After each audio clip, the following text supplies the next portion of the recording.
Tema malam ini yang kita bicarakan adalah seputar tradisi-tradisi masyarakat Muslim Nusantara. Mengapa kita perlu membicarakan tradisi-tradisi? Maksudnya dalil-dalil tradisi masyarakat Muslim Nusantara. Karena di Nusantara ini, maksudnya di Indonesia dan sekitarnya, umat Islam Ahlus Sunnah wal Jamaah banyak memiliki tradisi. Tradisi itu berlangsung sampai sekarang, dan tradisi-tradisi itu merupakan simbol ajaran Ahlus Sunnah wal Jamaah. Kemudian tradisi-tradisi itu akhir-akhir ini ada ajakan provokasi dari kelompok-kelompok kecil di Nusantara, di Indonesia maupun di luar, untuk meninggalkan tradisi-tradisi. Sebenarnya sebagian tradisi itu ada yang memang ajaran sunnah, cuma karena sudah menjadi tradisi oleh mereka tidak tahu dalilnya, lalu disesatkan. Ada yang sunnah, ada yang memang tradisi tetapi sudah dilegalisir, sudah direkomendasi oleh para ulama kita dulu untuk terus dilaksanakan. Nah, sebenarnya yang perlu kita bicarakan masalah tradisi ini apa? Pertama, yang perlu kita tahu, Islam itu tidak anti budaya, Islam tidak anti tradisi, tidak anti adat istiadat. Itu yang pertama. Karenanya Islam mudah berbaur, mudah masuk di masyarakat manapun. Karena Islam tidak anti budaya, tidak anti tradisi. Islam ini sifatnya selektif, memilih. Kalau tradisi itu ada maslahat, tidak bertentangan dengan agama, diterima oleh agama. Kalau tradisi itu bertentangan dengan agama, ya unsur-unsur yang menyalahi agama itu dibersihkan, dihindarkan, dijauhkan, maka menjadi tradisi agama. Biasanya seperti itu. Jadi Islam ini tidak anti tradisi, tidak anti budaya. Di dalam Al-Quran Allah Subhanahu wa ta'ala berfirman, wa'mur bil 'urfi wa'rid 'anil jahilin. Perintahlah orang-orang mengikuti uruf. Firman Allah ya, perintahkan, itu perintah kepada Rasulullah SAW agar mengikuti uruf. Uruf itu artinya tradisi. Karenanya kata para ulama, wal muradu bil urfi ma ya'rifuhu nas wa yata'arafunahu fi ma bainahum. Yang dimaksud dengan uruf dalam ayat ini adalah apa-apa yang dikenal oleh masyarakat dan dijadikan tradisi dalam interaksi di antara mereka. Ini uruf. Artinya apa? Rasulullah SAW diperintahkan agar menyuruh masyarakat di mana beliau berdakwah berpegangan dengan tradisi yang baik. Maksudnya tradisi yang baik. Uruf itu ada hubungannya dengan ma'ruf. Jadi Rasulullah diperintahkan masyarakat berpegangan dengan budaya dan tradisi yang baik dalam ayat ini. Nah, karena perintah di dalam Al-Quran seperti itu, maka bagaimana Rasulullah SAW di dalam dakwahnya juga tidak keluar dari budaya dan tradisi masyarakat setempat. Artinya tradisi-tradisi masyarakat itu dijadikan pendekatan di dalam berdakwah. Ini salah satu contohnya. Masyarakat Arab dulu, masyarakat jahiliyah, Kalau istrinya melahirkan, kalau bayinya laki-laki menyembelih kambing 2, kalau bayinya perempuan menyembelih kambing 1. Kemudian kambing disembelih itu, masyarakat Arab ini biasanya darah kambing itu diusapkan pada badan, pada dahi atau rambut bayi. Itu awalnya dulu begitu. Nah, setelah Rasulullah SAW diutus, akikah tetap dijalankan, tetap berlaku sampai sekarang. Ini tradisi akikah, padahal budaya Arab. Cuma mengusapkan darahnya akikah itu pada si bayi itu tidak dilakukan. Tapi akikahnya karena ngasih makan orang tetap dijalankan. Mengapa? Karena itu budaya yang baik, tradisi yang baik, tetap jalan sampai sekarang. Padahal itu dari jahiliyah. Sampai-sampai di dalam hadis al-ulad marhunun bi aqiqatihi, seorang bayi itu digadaikan dengan akikahnya. Maksudnya digadaikan dengan akikahnya. Tafsiran sebagian ulama, riwayat dari Imam Ahmad bin Hanbal, anak ini kalau tidak diakikahi, tidak dikeluarkan akikahnya, perkembangannya lambat. Mestinya kalau sekolah nilainya 100, karena gak diakikahi maka nilainya 70. Mungkin kecerdasannya, kesehatannya lambat kalau gak diakikahi. Karenanya anak itu diakikahi sampai dia balik. Kalau sudah balik, mampu beli kambing akikah sendirian. Atau bapaknya sudah meninggal, gak diakikahi, nanti akikah sendiri, bikin acara Sunanul Mustafa, makan kambing bareng-bareng. Ini akikah ya. Jadi memang diterima akikah itu. Padahal itu dari budaya jahiliyah. Dan banyak di dalam kitab-kitab tafsir ya, kitab-kitab fikih, kitab hadis, sirah nabawiyah, budaya-budaya Arab yang diambil oleh Rasulullah SAW lalu diikut di dalam hukum Islam, masuk dalam hukum Islam. Itu tradisi dari sebelumnya. Nah, artinya apa? Islam ini tidak anti tradisi. Salah satu tradisi yang asalnya dari luar Islam, bahkan dari Yahudi, itu puasa Asyura. Sebentar lagi, mungkin sebulan lagi ya, bulan Muharram ini puasa Asyura. Puasa Asyura itu dalam hadis riwayat Bukhari Muslim asalnya dari Yahudi. Dalam riwayat Bukhari Muslim dari Abdullah bin Abbas radhiyallahu anhu, Ibnu Abbas berkata, qadiman Nabi sallallahu alaihi wasallam al-Madinah fara'al yahud tasuma Asyura. Nabi SAW datang ke kota Madinah. Sampai di Madinah, beliau melihat Yahudi puasa Asyura. Karena orang Yahudi puasa Asyura, ditanya oleh beliau, "Mahadza? Apa ini? Kalian mau puasa?" Kata Yahudi, "Hadza yaumun shalih." Ini hari yang baik. "Hadza yaumun najjallahu azza wa jalla Musa wa qaumahu wa aghlaqa Fir'aun wa junudahu." Pada hari ini Allah selamatkan Nabi Musa dan kaumnya ketika dikejar oleh Fir'aun ya. Wa auhayna ila Musa asri bi'ibadi, suruh bawa pergi malam-malam Muhammad SAW. Jadi Nabi Musa dan kaumnya diselamatkan, sementara Fir'aun dan bala tentaranya dikaramkan, ditenggelamkan di laut, di lautan. Karena ini hari yang baik, faswabahu Musa syukran lillah, maka Nabi Musa berpuasa setiap hari Asyura karena bersyukur kepada Allah. Jadi merayakan hari kemenangan. Kita di Indonesia setiap 17 Agustus merayakan proklamasi kemerdekaan. Ini hari Nabi Musa berpuasa setiap hari Asyura, merayakan kemenangan. Kita ini orang-orang Wahabi ya, kelompok Khilafatul Muslimin, gak mau proklamasi kemerdekaan Republik Indonesia.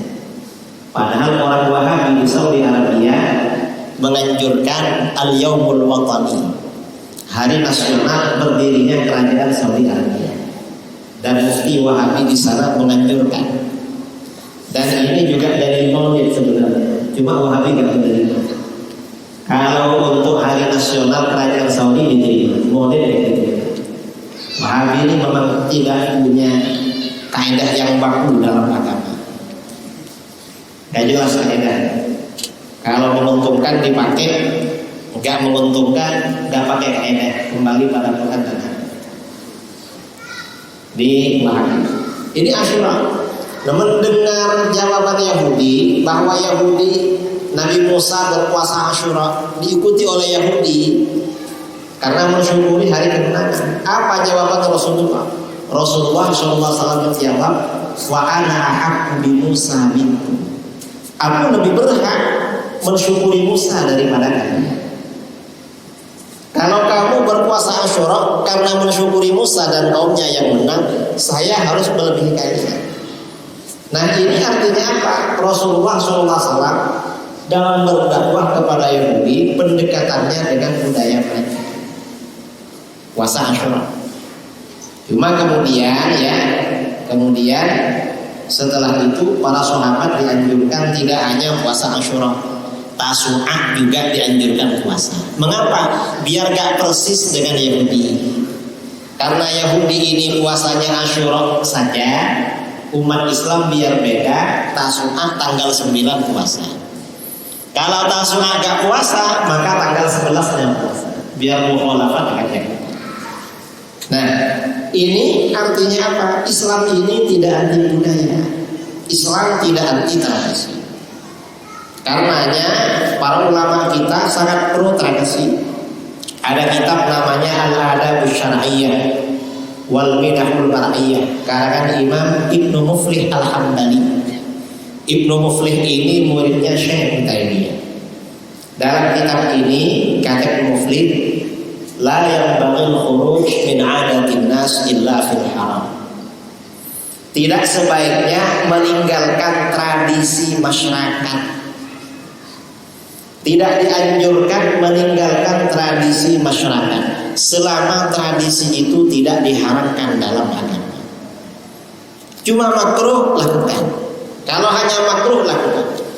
Yang penting nggak haram. Yang nggak boleh itu kalau haram. Kalau haram nggak boleh. Selama tidak haram, sebaiknya jangan ditinggalkan tradisi masyarakat. Mengapa ada anjuran seperti itu? Kata pepatah Arab, ini bukan kitab yang tadi. Tarkul adah adawah. Meninggalkan tradisi itu menimbulkan permusuhan. Kalau nggak beda dengan, kalau orang itu beda dengan masyarakat setempat, dimusuhi sama orang. Orang nggak suka. Kata Imam Asy-Syafi'i, tarkul adah dzambun la yughfar. Meninggalkan tradisi dianggap dosa yang tidak diampuni oleh masyarakat. Ya padahal gak dosa, tapi gak dianjurkan. Nah, mengapa begitu? Ini Imam Ibnu Muflih ini mengutip dari Ibnu Aqil dalam Al-Fun. Qala Ibnu Aqil fil Fun, la yanbaghi al-khuruj min 'adatin nas ila fil haram. Mengapa? Fa inna Rasulullah sallallahu alaihi wasallam tarakal Ka'bah wa qala laula ihsana qawliki bil jahiliyah. Karena Rasulullah SAW membiarkan Ka'bah. Dan Rasulullah bersabda, seandainya bukan karena kaummu baru meninggalkan masa-masa jahiliyah, Ka'bah ini aku bongkar. Maksudnya apa? Ka'bah yang ada pada masa Rasulullah itu tidak persis dengan Ka'bahnya Nabi Ibrahim. Karena pada masa jahiliyah pernah terjadi bencana alam, Ka'bah ini roboh. Ketika orang Quraisy membangun Ka'bah, ini bersamaan dengan krisis ekonomi. Mungkin karena habis pandemi atau apa ya, sekarang kan krisis ekonomi. Krisis ekonomi karena gak mampu, Ka'bah dibangun lebih kecil. Akhirnya apa? Setelah Rasulullah SAW menguasai Mekah, Rasulullah pernah ditanya oleh Aisyah, kenapa gak dibongkar aja? Lalu bangun seperti Ka'bahnya Nabi Ibrahim. Apa kata Rasulullah? Coba kaummu tidak baru meninggalkan masa-masa jahiliyah Abu Bakar, tapi berhubung orang-orang Mekah ini baru masuk Islam dan mereka yakin kalau Ka'bah ini dari Nabi Ibrahim. Kalau dibongkar malah mereka nanti protes. Oleh Rasulullah dibiarkan. Ini Rasulullah meninggalkan Ka'bah. Nah, kemudian pada tahun 65 Hijriah, setelah Yazid bin Muawiyah meninggal dunia, yang menjadi khalifah Abdullah bin Zubair. Abdullah bin Zubair ini membongkar Ka'bah. Lalu Ka'bah dibangun seperti bentuknya lebih besar yang dibangun oleh Nabi Ibrahim. Karena Abdullah bin Zubair mendapat informasi dari bibinya Siti Aisyah radhiyallahu anha. Cuman Abdullah bin Zubair ini menjadi khalifah tidak kondusif karena perang dengan Bani Umayyah. Perang selama 8 tahun, lalu kalah perang, diganti oleh khalifah yang baru Abdul Malik bin Marwan bin Al-Hakam. Abdul Malik ini dari Bani Umayyah, lawan politik. Begitu Abdul Malik bin Marwan ini menjadi khalifah, Ka'bah dikembalikan lagi seperti semula. Alasannya apa? Ini Ka'bahnya Abdullah bin Zubair, bukan Ka'bahnya Rasulullah. Alasannya politik. Akhirnya sebagian ulama ada yang protes pada beliau. Kenapa Amirul Mukminin membongkar Ka'bah? Oh, itu Ka'bahnya Abdullah bin Zubair. Loh, bukan. Ini dikembalikan kepada Ka'bahnya Nabi Ibrahim. Cuma karena ini alasan gengsi atau apa ya, dalam dunia politik ini kan bukan benar atau salah, tapi menang atau kalah. Orang Pekanbaru jangan selalu bilang sebenarnya yang menang ini, bukan, kalah sebenarnya. Kita ini kalah. Walaupun banyak pendukung, kalau kalah hitungan ya kalah juga. Karena dunia politik ini bukan seperti orang berdebat atau nulis kitab, bukan seperti itu. Ya, contohnya Abdullah bin Zubair, Abdul Malik bin Marwan dikembalikan kepada Ka'bah jahiliyah. Kemudian lama-kelamaan Bani Umayyah tumbang, diganti Bani Abbasiyah. Pada masa Khalifah Harun ar-Rasyid al-Abbasi, Ka'bah ini mau dibongkar lagi, dikembalikan kepada Ka'bahnya Abdullah bin Zubair. Karena Ka'bah yang ada ini Ka'bahnya Bani Umayyah. Ini Ka'bah bid'ah, ikut Ka'bahnya jahiliyah. Oleh Harun ar-Rasyid mau dibangun lagi seperti Ka'bahnya Abdullah bin Zubair, persis Ka'bahnya Nabi Ibrahim. Akhirnya apa? Khalifah Harun ar-Rasyid minta rekomendasi dari para ulama, bolehkah? Akhirnya apa? Waktu itu ada ulama nomor 1 di dunia, Imam Malik bin Anas.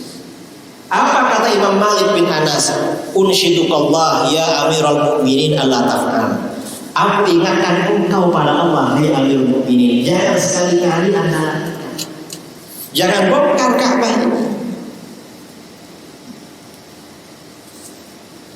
Mengapa Imam Malik melarang membongkar Ka'bah? Kata beliau, inni akhaf an takuna mal'abatan bainal muluk. Aku khawatir Ka'bah ini menjadi mainan para penguasa. Setiap ada penguasa ingin menarik simpati rakyat, proyeknya bangun Ka'bah, sehingga dianggap sebagai pelayan Ka'bah, khadimul haramain, pelayan kedua tanah suci. Padahal penjual tanah suci, bukan pelayan. Jadi khawatir dijadikan proyek Ka'bah ini, kata Imam Malik. Fatazula haibatuhu min qulubin nas. Akibatnya Ka'bah ini kehilangan wibawa dari hati masyarakat. Akhirnya Khalifah Harun ar-Rasyid ganti. Karena Imam Malik ini masmu'ul kalimah, didengar ucapannya oleh dunia Islam. Didengar, takut. Ini penguasa dulu takut sama ulama. Sekarang ini ulamanya yang takut sama penguasa. Nah, ini artinya apa? Ka'bah aja yang ada sampai sekarang itu Ka'bah tradisi, saudara. Ka'bah ini bukan Ka'bah yang sunnah, bukan Ka'bahnya Nabi Ibrahim yang asli, yang Rasulullah gak berani merubah. Ini kan dari sini kata para ulama ya, tradisi itu jangan ditinggalkan selama tidak haram. Kalau haram ditinggalkan.